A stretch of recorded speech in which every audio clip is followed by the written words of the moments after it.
Well, that didn't take very long, did it?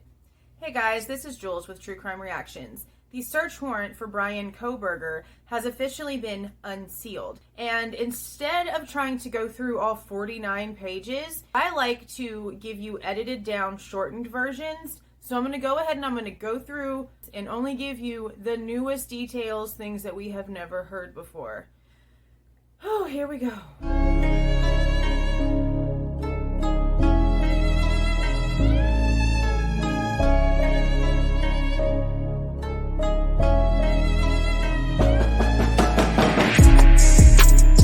Hey guys, future me here. I am editing and I'm working, so I don't have time to whatever. But I wanted to mention, the link that I'm going to have for all of these documents is from The Docket on Twitter, which most of you guys know is where Grizzly True Crime and most of the bigger channels get all of their legal documents from when it comes to the cases that we cover. Now, the only reason I'm mentioning this is because I mentioned that this is a 49-page document because that's what I originally pulled from one of the media websites that originally released the fact that this was released. But the one the docket has is like 98 pages, and I wanted to explain the difference because there's really not a difference.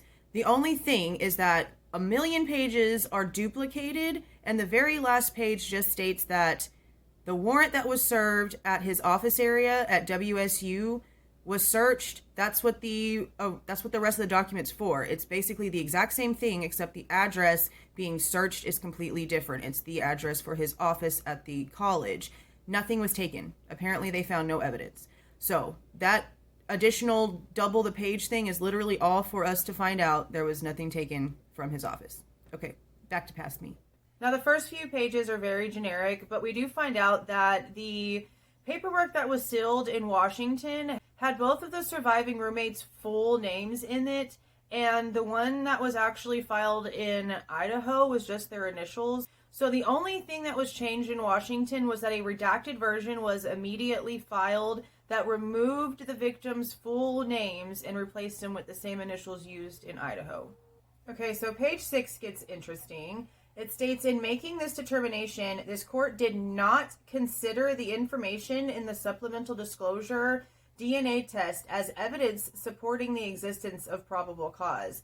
This court also does not consider the information in that supplemental disclosure to be exculpatory. So they got this warrant handled in Washington without even considering the DNA evidence that law enforcement ended up having from the sheath that, remember, they're claiming they compared to trash that was found outside of his parents' residence. We were curious what it stated in the search warrant that they actually were supposed to be searching for, and they have all the specifics right here. It gives the details of the crimes, and then it states they have 10 days from the date that this is approved to search the premises of 1630 Northeast Valley Road, apartment G201 in Pullman, Washington. That is Bryan Kohberger's apartment. Then it states, seize if located evidence of the above listed crimes, the unaliving and the burglary, including blood, NR, bodily fluid, or human tissue or skin cells, knives, sheaths, or other sharp tools, or any written indicia of ownership of same, including sales receipts, anything photo-wise, digital or paper, or any other format of any of the victims or the house at 1122 King Road, any clothing not limited to dark shirts, dark pants, masks, or shoes with the diamond pattern sole, because we know from the PCA, whoever was in the house, allegedly Bryan, was wearing all black with a mask, only could see his eyebrows, and there was a shoe imprint found that had the Vans traditional diamond bottom type of sole. Trace evidence including DNA from blood or skin cells or footprints, whether human, animal, or dog. Data compilations, whether digital, electronic, or paper or other format. Basically anything that looks like this was a planned situation. Anything in accordance with the cell phone ending in 8458, or anything on the computers, laptops, or tablets. Electronic digital devices or digital storage devices, which may contain any of the above compilations, meaning any cell phone information, house information, or victim information. So if they find anything that has any evidence on it, then they're able to go in and dig further and get all of the rest of the digital information off of it. And from any electronic devices, it seems like they're going to be looking for any photos, videos, documents, any sort of files that could have possibly been deleted or manipulated between the dates that are in question here. Evidence of the identity of the person in possession of all devices, so they need to make sure, obviously, that anything that they take out of the house actually belongs to him. Also, any passwords, phrases, codes, patterns, fingerprints, and or usernames to operate any devices. Also, any proof of the person on the search warrant actually being a person of residence there, meaning any receipts, any identification paperwork, any bills, rental agreements, anything like that. And it states that the warrant has to be returned to either the signer or the clerk of court, and it must include an inventory of all of the property seized, which is what we've been anxiously awaiting. Okay, so we finally got to page 48, which is the list of everything that Bryan Kohberger had in his apartment that was taken into evidence at the time the search warrant was executed. It is now 9:30 at night. In between what you previously saw and now, I decided to go run to Kroger because I am a couponer, and they have an amazing deal on the all laundry detergent, and you can combine their weekly sale with this rebate on Ibotta, and it makes each bottle only be like 49 cents, limit of 5. So you know your girl had to go. And I always walk around and look for their woohoo stickers and their closeouts. It's like a little game for me and my toddler. So I happened to run across a $20 bottle of wine that was on sale for $7, and it had hibiscus in the title. And all the stress that I've been dealing with this week with my youngest son's father and my oldest child, which is my daughter, it was needed. So now that he has gone home and the bottle is gone and dinner has been served, it's time to go over what they found in his apartment. Are you guys ready? At the point that this document was typed up, everything in this list was with WSUPD, which is Washington State University Police Department. I did have a commenter mention how they thought that it was very strange that WSUPD had all of the evidence, but I would like to mention, and at this point of 1/18 of 23, most likely everything is with the FBI. I could be wrong. It's an assumption. I'm just saying. 1 nitrate type black glove, 1 Walmart receipt with 1 Dickies tag, 2 Marshall's receipts, dust container from Bissell Power Force vacuum, 8 possible hair strands, 1 Fire TV stick with cord/plug, 1 possible animal hair strand, 1 possible hair, 1 possible hair, 1 possible hair, 1 possible hair strand, 1 computer tower, 1 collection of dark red spot collected without testing, 2 cuttings from uncased pillow of reddish/brown stain, larger stain tested, 2 top and bottom of mattress cover packaged separately, both labeled C, multiple stains, 1 tested. Okay, so the 1 nitrate type black glove, we did hear that whenever he was at Albertsons the same day, later on in the day, that he did have gloves on. And we've also been told that he was seen leaving his parents' residence at like 4 o'clock in the morning one time with gloves on and taking trash from inside of his parents' residence and dropping it off in several different neighbors' containers. So this whole glove thing has kind of been a constant rumor in this situation. This doesn't surprise me. Now, when it comes to the Dickies tag and the Walmart receipt, I was on Twitter earlier and I saw all kinds of people asking what Dickies were. Dickies are a brand of like work type pants. So the 2 Marshall's receipts, I would only expect the 2 Marshall's receipts to be taken into custody as evidence if there was something on there like black long sleeve shirt, black pants, you know, something that related to the case. Because Marshall's is like a Ross, like a more higher end Ross, like a TJ Maxx, kind of like a department type store, but at a discount. The dust container from the vacuum doesn't surprise me. In the very beginning of this, we were hearing from some of his neighbors that lived in the apartment complex. And I remember one statement stating that he would wake them up in the middle of the night because he would be vacuuming his apartment between like 3 and 4 o'clock in the morning.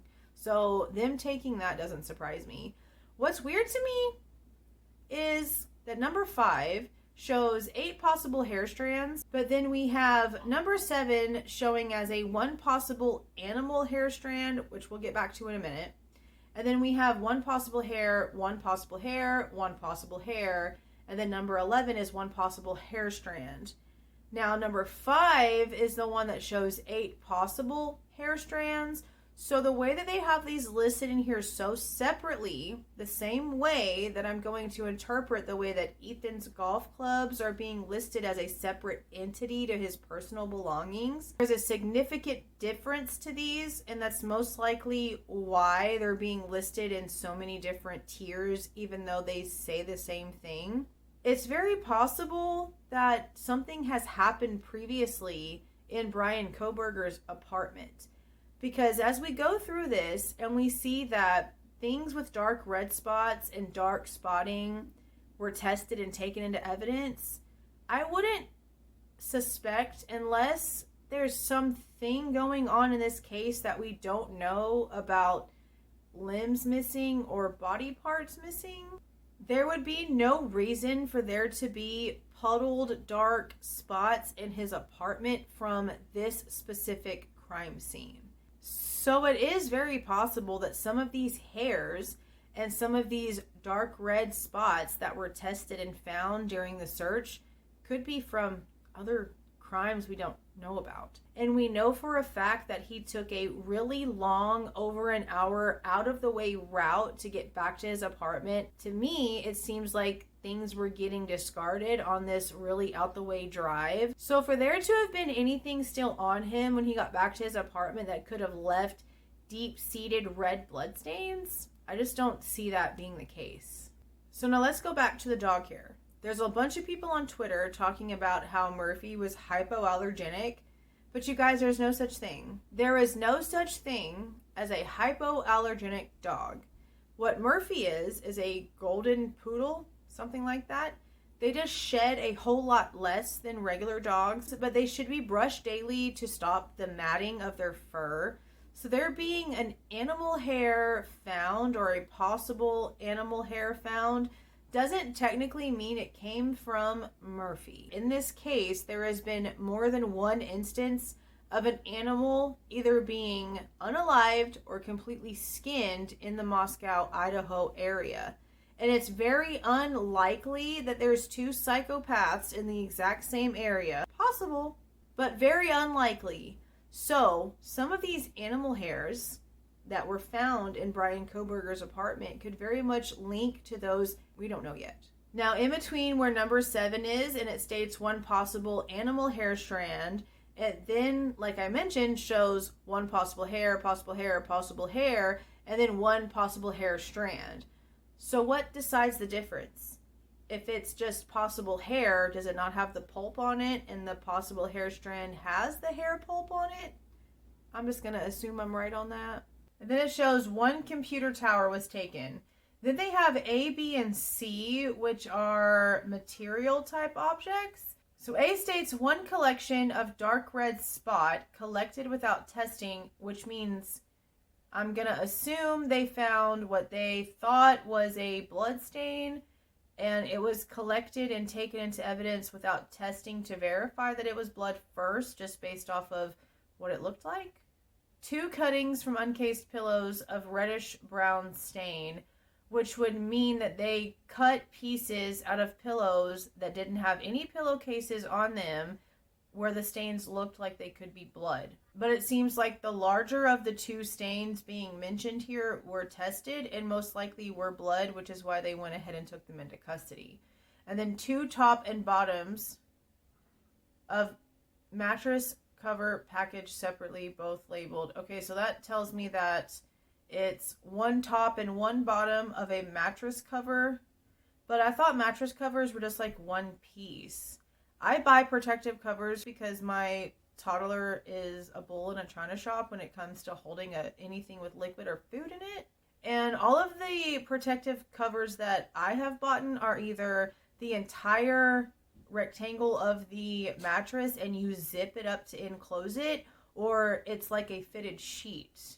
So what's a top and bottom of a mattress cover? That's weird. But whatever. They had multiple stains on them, and apparently one of them was tested, and if it's being put into evidence, it must mean it tested for biological matter or blood. But that's it for the list. So I guess we're going to have to see what testing is done on all of these things. And I would really like an explanation for the Fire TV stick being taken into evidence. That's really just kind of throwing me off. That's like an output system, right? Like streaming only. So what kind of evidence could be on the Fire Stick? What do y'all think about this being released so quick?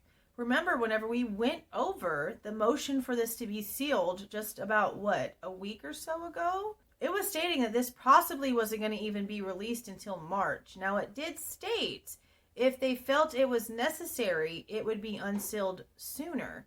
So what about the details in this search warrant deem it valid to be unsealed quicker?